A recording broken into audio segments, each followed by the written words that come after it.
When we think about ancient Rome, most of us imagine a historical place and time. The place, Italy. The time, probably in the 1st or maybe the early 2nd centuries AD. If you close your eyes and imagine a debate in the Senate or conversations in the Forum, most of us imagine Hollywood actors with perfect teeth wearing gauntlets, sandals, and togas, speaking with impeccable British accents. Now, if you had taken any Roman history classes in high school or college, you could conceivably be thinking about situating those same actors in an Italy of a more ancient time. Perhaps the Roman Republic of the Punic Wars, say in the 3rd century BC. Virtually nobody, however, thinks of the Roman Empire of the 3rd century AD. That's because the Rome of this time was a Rome in chaos. It was a period of constant warfare, economic disaster, social upheaval, and political murder. Scholars have several names for it: the military anarchy, the imperial crisis, or as I like to call it, the crisis of the 3rd century. How could this happen? Rome had rightly developed a reputation for military supremacy over the course of the last 4 centuries. Even when the Romans lost a battle, they always came back to win the war. So what changed in the 3rd century? To answer that question, we need to turn our attention to the east. There, an old threat arose again from Rome's traditional enemy, Persia. The Persians for the last century had been so mired in internal discord that they paid relatively little mind to their western neighbors, or to their historical claims to those territories now in Roman possession. But a new Shah was on the rise. He began his life as a commander of a local fort. He rebelled against his local king, and then began to draw a following of warriors as he invaded neighboring kingdom after kingdom. The organization of ancient Persia was at the level of local kings. Each administrative territory, sometimes called a satrapy, was in effect its own kingdom. Each king in turn was loyal to whosoever was the most powerful of them at any given moment. For the last several centuries, that meant the Parthians. They were descendants of Askes I, chief of the Parni people, a nomadic tribe that ranged from southern Russia to the Iranian plateau.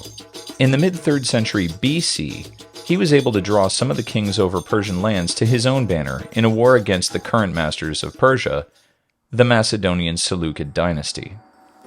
The Macedonian kings of Persia were descended from one of Alexander the Great's generals, a man named Seleucus. The Seleucid kings ruled over a vast territory stretching from Syria and the Levant in the west all the way to Afghanistan in the east. This empire lasted for 300 years, but was unable to stand up to the descendants of Askes' successful rebellion. By the mid-1st century BC, the Persians were in firm control of all former Seleucid land, except for the territory of Syria and the Levant. All the great powers at the time were happy to leave the largely irrelevant Seleucids alone. This was because the remains of Seleucid power served as a useful buffer state between the emerging power of Rome to the west and the newly powerful Parthians in the east. The status quo remained until 63 BC, when the famous Roman general Pompey the Great finally absorbed the remains of the Seleucid Empire into Rome, incorporating it as the Roman province of Syria. The Parthians were largely disinterested in contesting this historical part of their empire with Rome. Don't get me wrong, though. The two empires fought a series of wars, although the conflict between them was sporadic, with long periods of peace in between. The first Roman-Parthian contact came during the campaign of Marcus Licinius Crassus, which ended in a stunning Roman defeat in the Battle of Carrhae. Crassus himself would die on that campaign. His severed head would later be used as a prop in a performance of the Bacchae held in honor of the Shahanshah, or the King of Kings, what the Persians used to call their emperor. After this defeat, the Parthians launched a campaign into Roman territory. This campaign was turned back by the forces of Mark Antony, a man better remembered for his relationship with Cleopatra than his military exploits. For the next century, the border between the great powers was relatively silent. There were on-again, off-again tensions between the Persians and the Romans over who had the right to crown client kings in the Armenian buffer state, but there seemed to be little desire for full-scale invasion of one empire into the other's territory. That is, until the next major Roman incursion into Persian territory.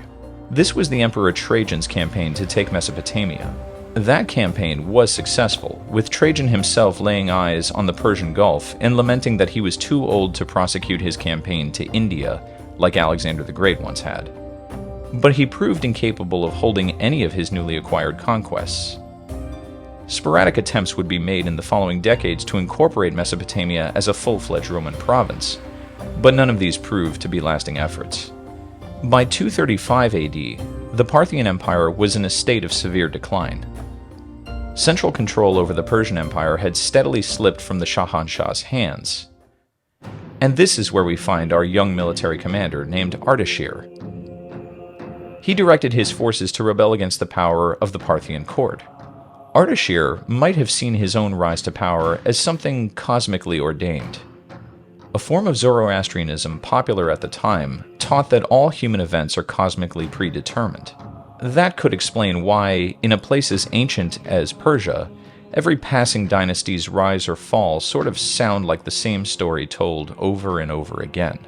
Ardashir's rise to power was so swift that by the time the Shahanshah knew that his empire was at stake, he could not field a military force equal to the rebel army.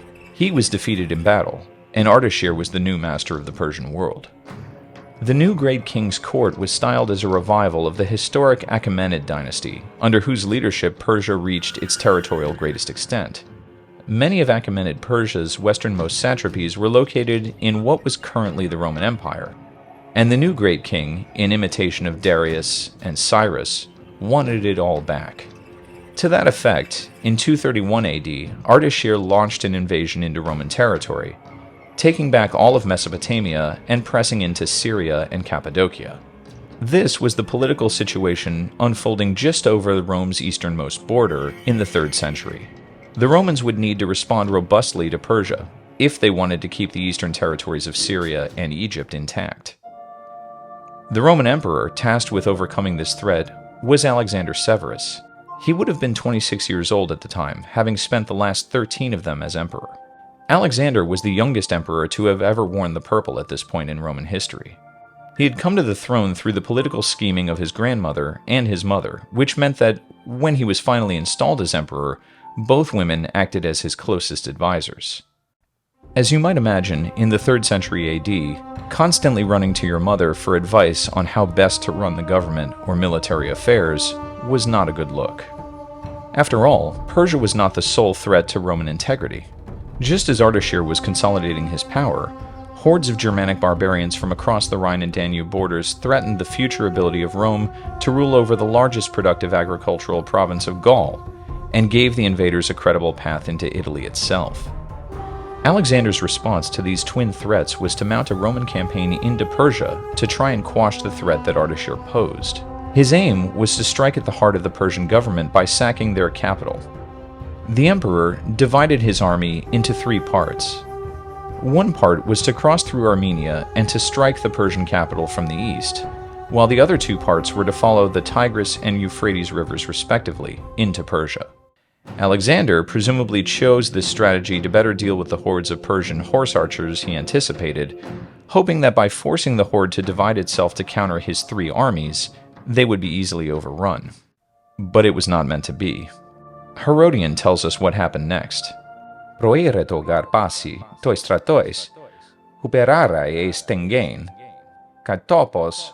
He had ordered all the soldiers to flank into the land, and a final rendezvous had been selected to which they were to meet after they had fallen upon and subdued all the territory in the middle.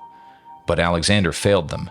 He did not bring his army or come himself into barbarian territory, either because he was afraid to risk his life for the Roman Empire, or because his mother's feminine fears or her excessive love for her son restrained him.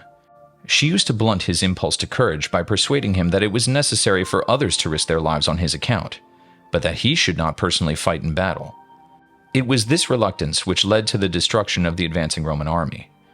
The king attacked it unexpectedly with his entire force and surrounded the Romans like fish in a net. Firing their arrows from all sides at the encircled soldiers, the Persians massacred the whole army. The few Romans were unable to stand up to the many Persians. They used their shields to protect those parts of their bodies exposed to the Persian arrows. Saving themselves was preferable to fighting.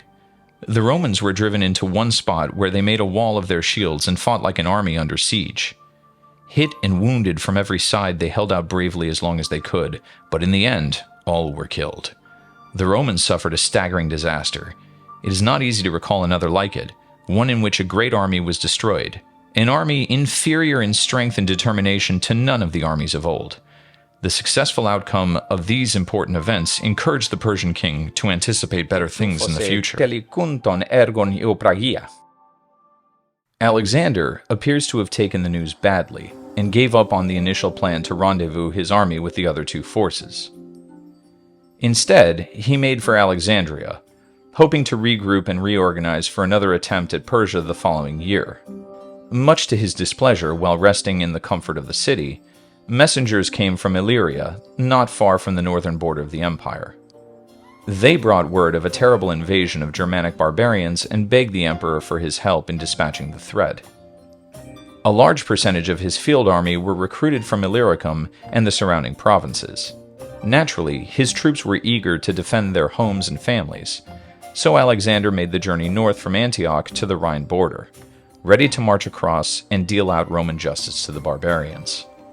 Apparently, Alexander thought that he could simply march his army out to meet the Germanic tribes, and they would promptly surrender without a fight.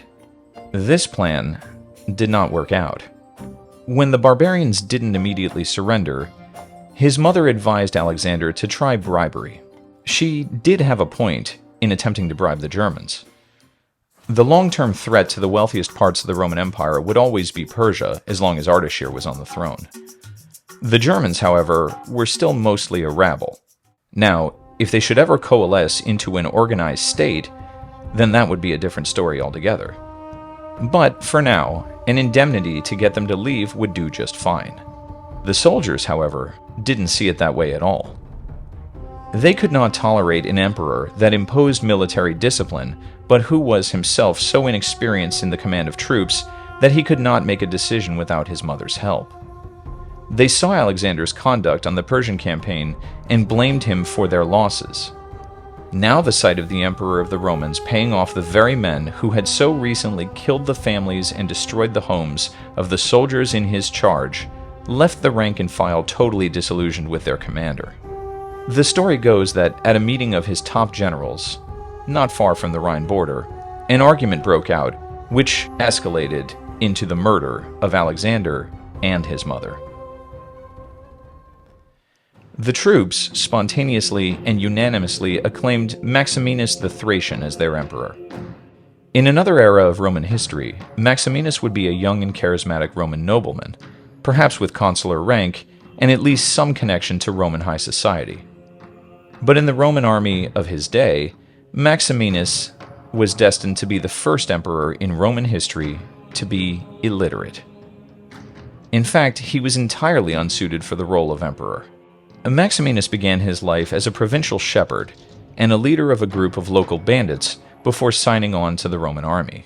While he might have been born into utter poverty in a relative backwater of the Roman Empire, he was quickly noticed in the army for his strength, size, and wrestling prowess.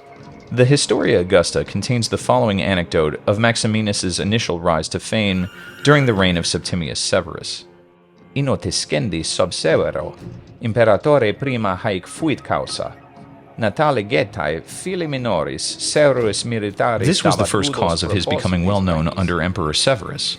The emperor, on the birthday of Geta, his younger son, was giving military games, offering various silver prizes, that is, arm rings and collars and sword belts. This youth, both half barbarian and barely knowing any Latin, but speaking almost pure Thracian, publicly sought out the emperor so that he might give him leave to compete with men of no low rank in the service. Severus, wondering at the size of his body, pitted him first against some camp followers, all very strong men, in order to avoid a rupture of military discipline. Maximinus overcame 16 of these one after the other, and received his 16 prizes, all rather small and not military ones, and was commanded to serve in the army. Contendendi cum is, quiam non mediocri loco militarent. The same source also tells us that he could eat 40 pounds of meat at a sitting, and that one time he drank an entire amphora of wine, about 27 liters. Perhaps we should take this report with a grain of salt. Regardless, the Historia Augusta does paint a certain picture. It wouldn't be difficult to imagine Maximinus as an enormous semi-barbarian man whose job in the Roman army had been something akin to drill sergeant for decades. He was the kind of soldier that the bulk of the army could look up to for guidance and leadership. He was one of them. His first act as emperor would be to reverse the policy of Alexander and allow the Romans to exact their revenge on the German horde just over the river. Nobody realized it at the time, but these events would have long-lasting effects on the Roman Empire, leading it to the brink of collapse. I hope you've enjoyed this episode. I hope to make a few more like these in a series to trace the critical moments during the crisis years when Rome came apart at the seams and nearly collapsed under its own weight. I'm Matt Lupu. Thanks for listening.